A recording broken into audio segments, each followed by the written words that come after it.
व्यक्ति में हिम्मत न हो तो प्रतिष्ठा नहीं, यदि विरोधी न हो तो व्यक्ति के जीवन में प्रगति नहीं।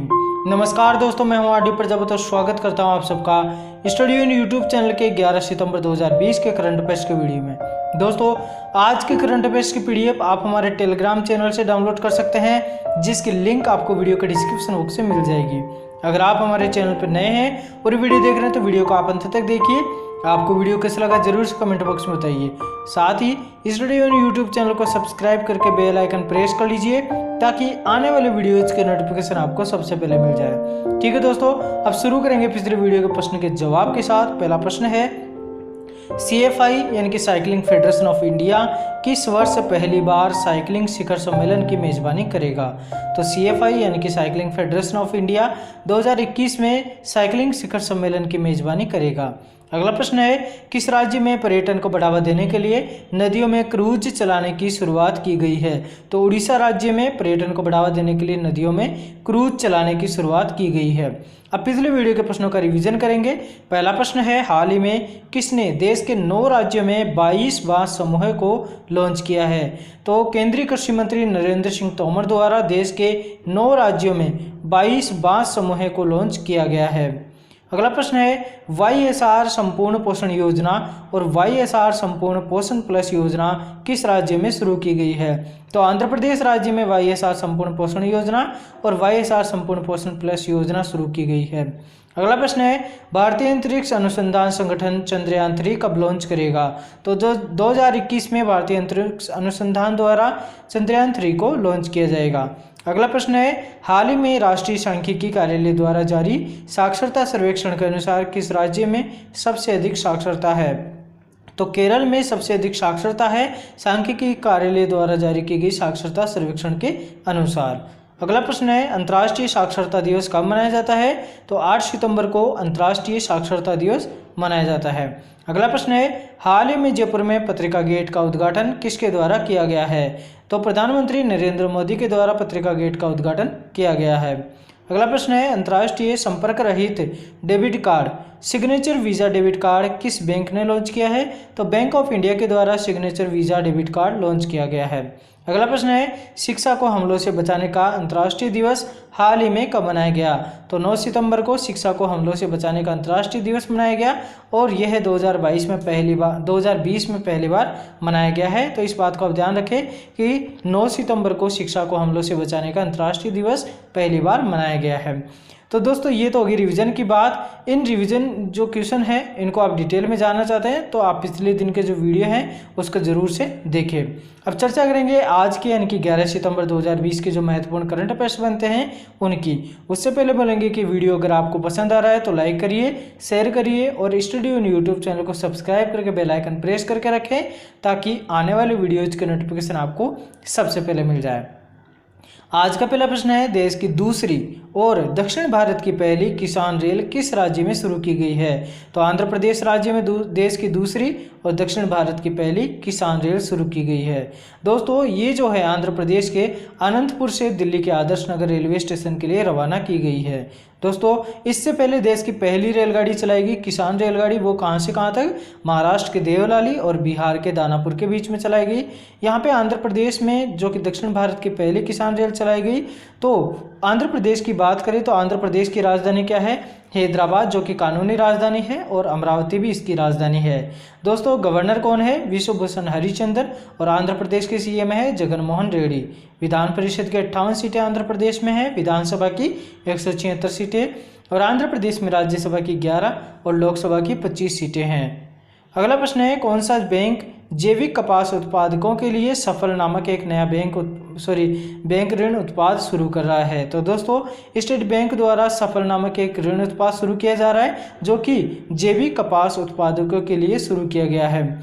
इसके बारे में चर्चा करें तो सफल यानी कि safe and fast agriculture loan, जो कि मुख्य रूप से जैविक कपास उत्पादकों के लिए है और जिन्होंने कभी भी ऋण नहीं लिया। SBI इस उद्देश्य की पूर्ति के लिए आर्टिफिशियल इंटेलिजेंस और मशीन लर्निंग का इस्तेमाल करेगा।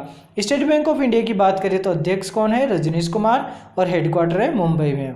अगला प्रश्न है, किस दिन वर्ल्ड सुसाइड प्रिवेंशन डे यानी कि दुनिया भर में आत्महत्याओं को रोकने का दिन किस दिन मनाया जाता है? तो 10 सितंबर को वर्ल्ड सुसाइड प्रिवेंशन डे यानी कि दुनिया भर में आत्महत्याओं को रोकने का दिन मनाया जाता है, जो कि किसके द्वारा मनाया जाता है? International Association for Suicide Prevention. और इसकी थीम क्या थी इस बार की? Working together to prevent suicide. ठीक है, तो इस बात को आप ध्यान रखें कि वर्ल्ड सुसाइड प्रिवेंशन डे कब मनाया जाता है, यानी कि दुनिया भर में आत्महत्याओं को रोकने का दिन मनाया जाता है 10 सितंबर को। अगला प्रश्न है, अखिल भारतीय टेनिस संघ का नया अध्यक्ष किसे नियुक्त किया गया है? तो टेनिस संघ जो है अखिल भारतीय टेनिस संघ, उसका अध्यक्ष नियुक्त किया गया है अनिल जैन को। और इनके बारे में चर्चा करें तो अनिल जैन किसका स्थान लेंगे? वर्तमान अध्यक्ष प्रवीण महाजन का। साथ ही महासचिव बनाया गया है अखिल भारतीय टेनिस संघ का किसे? अनिल धूपर को। और कोषाध्यक्ष बनाया गया है रोहित राजपाल को, जो कि 2024 तक रहेंगे। दोस्तों, रोहित राजपाल भारत के डेविस कप के कप्तान भी हैं।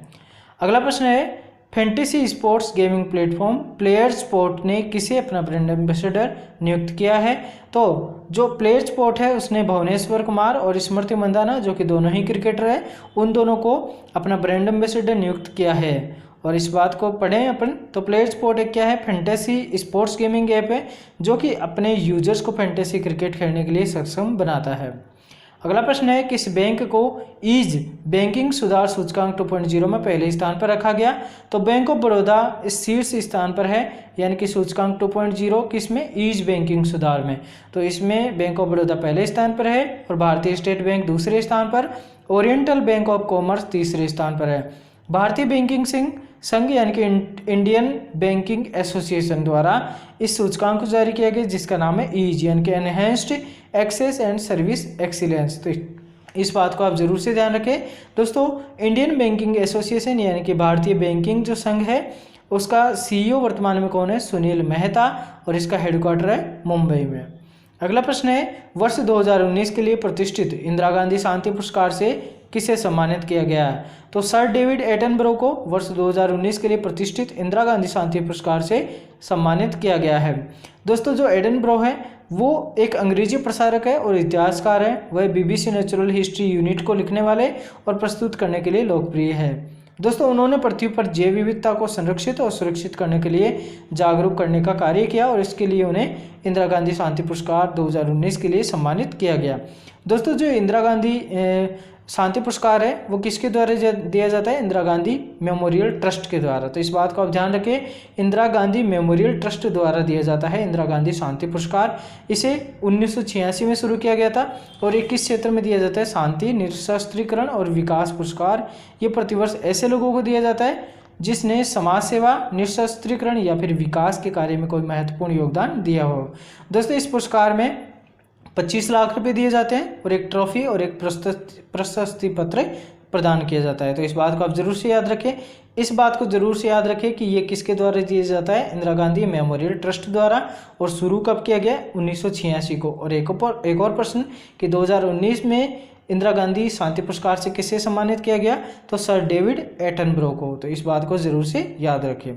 अगला प्रश्न है, आरबीआई द्वारा किस बैंक के बैंकिंग कामकाज पर पाबंदी लगा दी गई है? तो एबीआईपी यानी कि Aditya Birla idea payments bank है, उस पर जो है बैंकिंग कामकाज पर उस पर प्रतिबंध लगा दिया गया है। और किसके द्वारा? भारतीय रिजर्व बैंक द्वारा। तो इसको पढ़ते हैं अपन।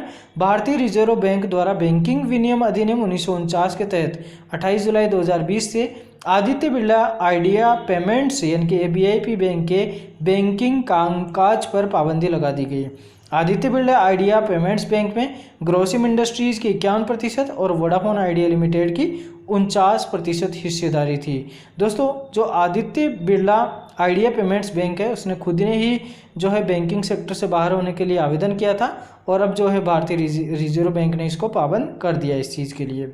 तो मतलब जैसे अब ये बैंकिंग कंपनी नहीं रहेगी। तो ये तो होगी प्रश्नों की बात। अब आपके लिए जो प्रश्न है उनकी चर्चा करें। तो पहला प्रश्न है, अंतर्राष्ट्रीय चैरिटी दिवस कब मनाया जाता है? अगला प्रश्न है, फॉर्मूला 1 इटालियन ग्रैंड प्रिक्स 2020 किसने जीता? तो इन दोनों प्रश्नों का जवाब आपको कमेंट बॉक्स में पूरी डिटेल के साथ में देना है। आपको वीडियो कैसा लगा दोस्तों जरूर से कमेंट बॉक्स में बताइए। अगर आपको वीडियो पसंद आया तो लाइक करिए, शेयर करिए और स्टूडियो इन यूट्यूब चैनल को आप सब्सक्राइब करके बेल आइकन प्रेस कर लीजिए ताकि आने वाले वीडियोज़ के नोटिफिकेशन आपको सबसे पहले मिल जाए। ठीक है दोस्तों, इसी के साथ हम विदाई लेते हैं। Thank you so much. जय हिंद, जय